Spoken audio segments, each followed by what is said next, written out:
Welcome back to Established Dominance Fantasy Football. I'm your host, Ding, and the goal of this podcast is to set you up for success drafting tight ends this year. We'll talk news, injuries, draft strategy, and look at my top 20 draft picks at the tight end position. And if you enjoy this podcast, please hit the like and subscribe buttons and feel free to follow us on X. Okay, we'll kick it off with news and injuries. In news, Laporta has a hamstring injury, and since he's my number one pick of this list, it's important to monitor his practice status all the way up to your draft. Even without an update, I draft him hoping he gets healthy before week 1. He's just that good.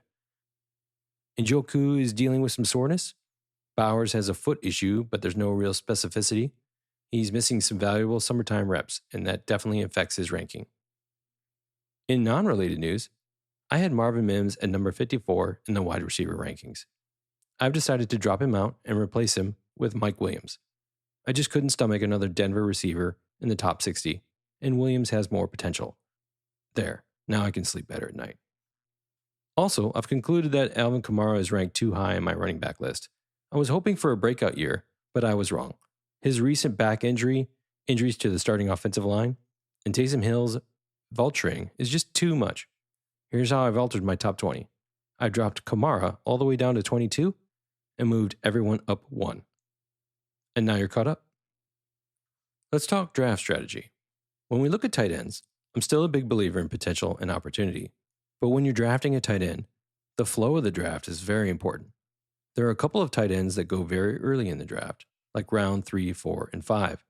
You have to make a decision before the draft about how important tight end is in your league and to your team, because you'll likely only get one big name versus 2 lesser known names. It's the difference between start and forget or having to look at your names week to week for the best matchups.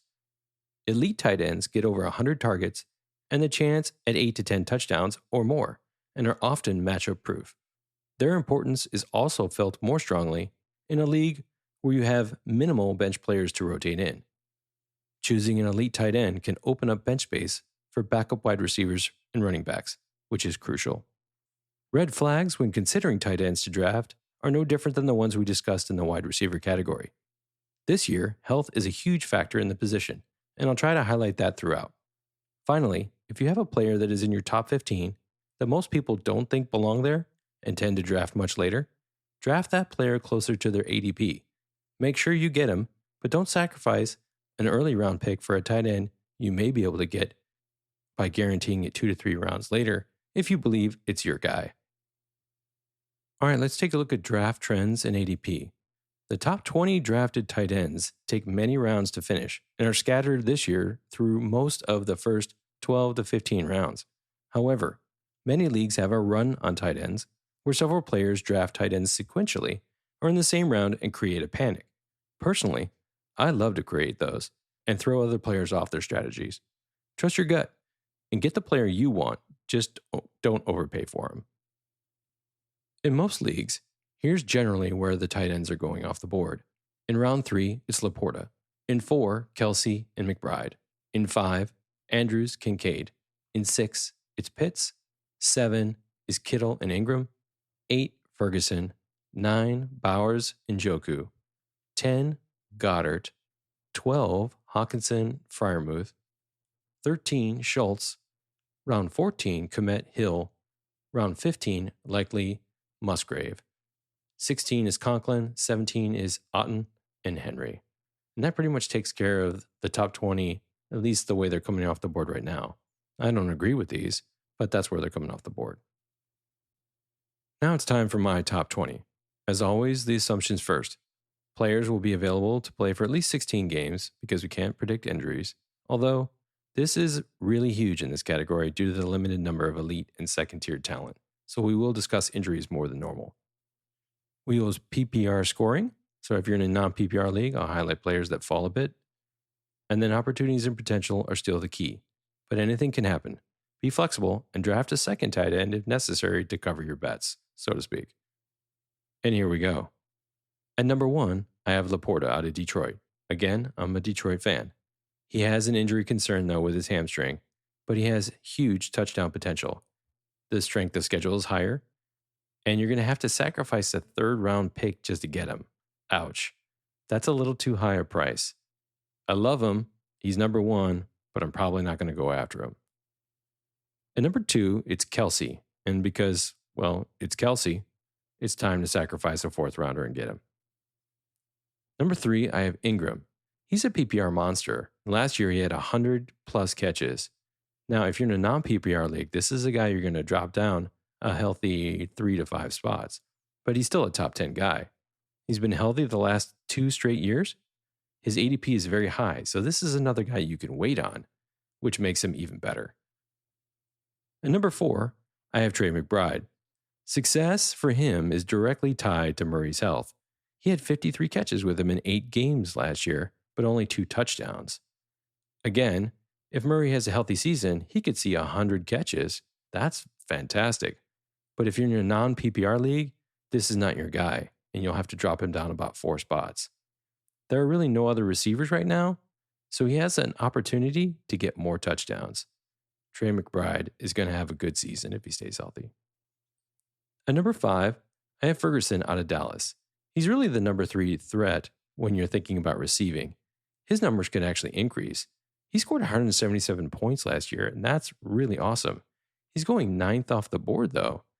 It's kind of a mystery, to be honest. He's a strong number 5, and I would draft him with confidence. At number 6, I have Pitts out of Atlanta. This is a tough one. He's kind of underwhelmed in the first couple of years. He's starting to come on strong, but this is all about Cousins, who likes big receiving tight ends like Hockenson in Minnesota when he was there, and he values them in the red zone. I see more touchdowns coming to Pitts, and that's why he's a solid number 6. At number 7, I have Kittle out of San Fran. Now, there's injury concerns with him, as always. We're not hearing a whole lot from it. If Ayuk stays around, I can't see him outperforming last year, and he had a really good year. If Ayuk leaves, more targets and touchdowns are coming his way. At number 8, I have Mark Andrews. He's an elite talent when he's healthy, but he hasn't been healthy for 2 years. And he just got held out of practice for an unknown issue. Supposedly it's not bad. We'll have to trust but verify on that. He has huge touchdown upside, but he has huge injury downside. However, he's a set and forget kind of guy, which is nice for the 8th tight end off the board. At number 9, I have Dalton Kincaid. Now, the starting wide receivers for Buffalo have injury issues that could last early into the season, and they may even have to start a rookie, aka Coleman. High receptions and low yards and touchdowns make him drop a little bit in a non-PPR league, but I think he doubles his touchdown production. Still, it's not enough in a non-PPR, and he probably drops outside of the top 10. But I have him at 9. At number 10, I have Njoku from Cleveland. He scored 200 points last year, but I think Cleveland struggles again to move the ball. Last year, he had 81 receptions and 6 touchdowns. That's a really nice year, but he only had half a year with his starter. Hopefully, if the starting quarterback for Cleveland can last an entire season, good luck, then he has a chance to match what he has last year and even blow through that ceiling. But right now, he already has soreness in his knee, and that's not a good sign. At number 11, I have Kmet out of Chicago. The addition of Gerald Everett really caps his upside this year, which is why I have him down here at 11. He's still very capable, and he has an easy strength of schedule, so feel confident drafting him here at 11. At number 12, I have Taysom Hill. Now, New Orleans still intends to have him do a little bit of everything. He's dangerous because he'll have several very bad weeks, but he'll also have a couple of big weeks. I'd rather have consistency, but the pickings are slim here, and as we move down the board, I'm looking for some value. And he has an easy strength of schedule. At 13, I have Dalton Schultz out of Houston. The addition of Diggs makes his chances of repeating 150 points slim. He'll probably lose a couple of touchdowns and a couple of receptions to Diggs, but he's a solid 13. At 14, I have Conklin. Now, Aaron Rodgers will definitely throw him a touchdown, which will improve his goose egg performance from last year. So he has the chance to finish in the top 10 with A-Rod at the helm and an easy schedule. There's a high potential with this pick to outperform. At number 15, I have Goddard. Now, I'd be happy if he just matched his last year's production, but his health is always an issue. And it's Philly. And a lot of the touchdowns go to the quarterback because he loves to run them in. At 16, I have Otten. There's actually potential for this pick to be better than expected. He could be a top 12 out of Tampa. Scored a decent amount of points last year. At number 17, I have Freiermuth. His health is a reason that he's here. But if he can last an entire season, Pittsburgh's in need of some receiving help, and he has the talent, as he showed 2 years ago, to put up 140, 150 points.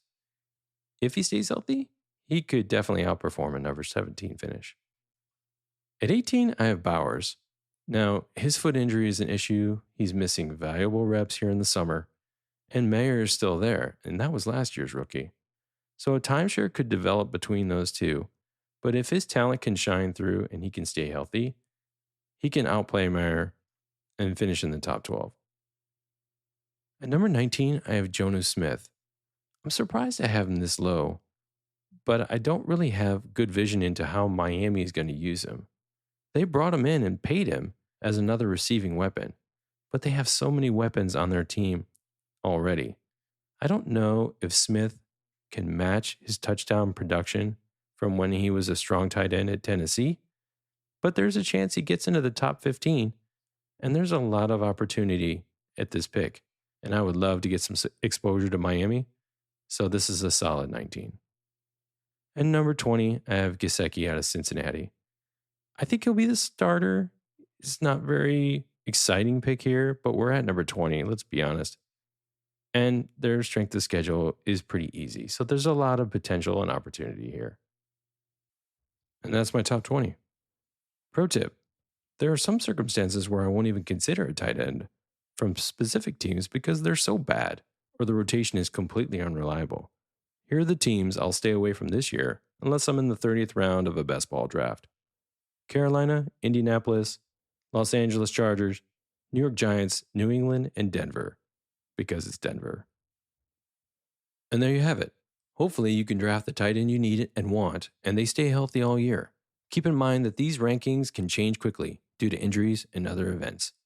Before we sign off, I want to recognize our men and women in uniform who protect the freedoms we hold dear. Thank you for your service and sacrifice. Finally, thanks for listening. If you enjoyed this episode, be sure to subscribe and follow us on X, YouTube, Apple, Spotify, or wherever you get your podcasts, so you can stay up to date on our latest content. Next episode, we'll look at the unsung heroes of fantasy football: defenses. Until then, remember, established dominance isn't just a catchphrase, it's a commitment. Are you ready?